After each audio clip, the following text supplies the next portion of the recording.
John Jones was exploring Utah's extremely narrow Nutty Putty Cave when he became trapped upside down in a dryer door-sized cave. Because of the angle at which he was trapped, blood began to pool in his brain, ensuring his death if he wasn't freed soon. This is the account of John Jones and the accident in Nutty Putty Cave. John Edward Jones was the youngest of 7 children. John and his brother, Josh, were exposed to cave exploring as children by their father. They learned to adore exploring the dark underground passages on caving adventures throughout their native state of Utah as children. John was 26 years old, married, and had a 1-year-old daughter. His wife was also expecting another child, and they had relocated to Virginia, where he was studying to become a paediatric cardiologist. At Thanksgiving, John returned home to spend time with his family, and they all agreed that it would be fun to celebrate and connect over the holiday by exploring the famous Nutty Putty Cave. On November 24, 2009, about 8:00 p.m., John and 10 other friends and family slipped through the narrow entrance of Nutty Putty Cave. Nutty Putty Cave, located 55 miles south of Salt Lake City, Utah, was discovered by caver Dale Green in 1960. Nutty Putty attracted 25,000 visitors each year at its peak and was noted for its narrow, slippery tunnels and particularly tight squeezes. Nutty Putty Cave, formed by hydrothermal vents carving their way through the limestone, is named after the putty-like brown clay that borders its walls. Nutty Putty and Candid hydrothermal caves are distinguished by a series of huge domes connected by tiny, twisting passages. And the various portions of Nutty Putty have names that correspond to their size, such as the birth canal, the aorta, the maze, and the scout eater. Nutty Putty was measured to be 1,355 feet long and 145 feet deep underground. Nutty Putty Cave has a turbulent history as well. Because of the cave's popularity, the limestone rocks had been excessively smoothed, and it was projected that a fatality would occur in one of those parts. In fact, 2 Boy Scouts nearly died within a week of each other in 2004, 5 years before John Jones would enter the cave.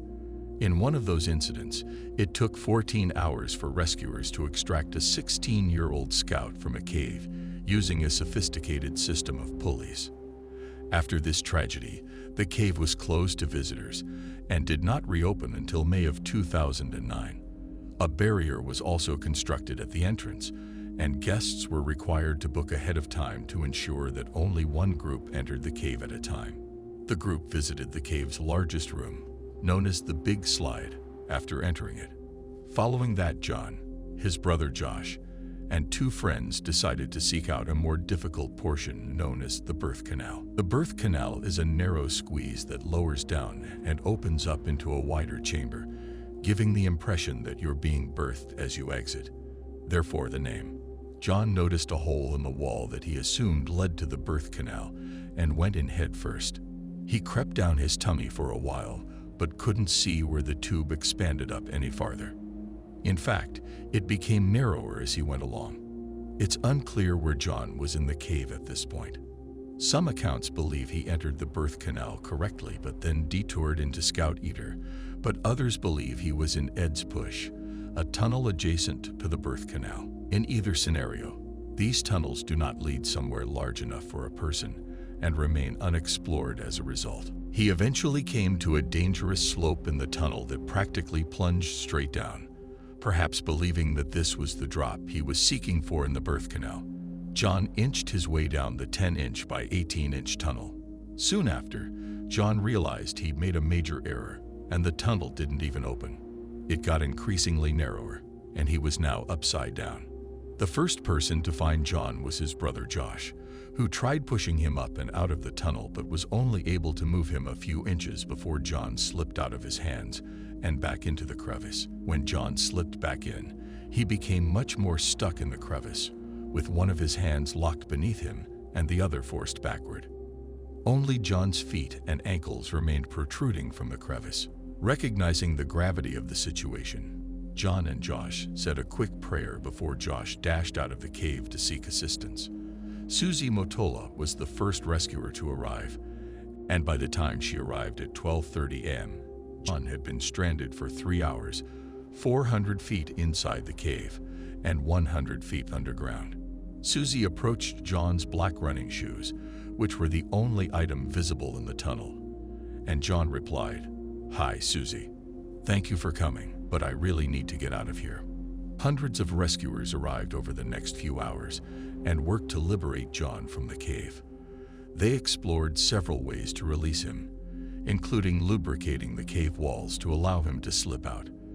They eventually settled on a network of climbing cams.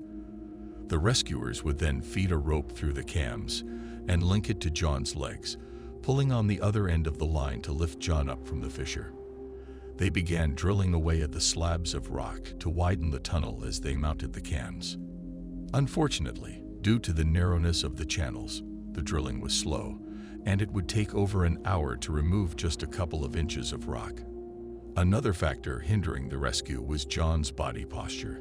They couldn't merely pull John straight up because the ceiling above where he was lodged was so low.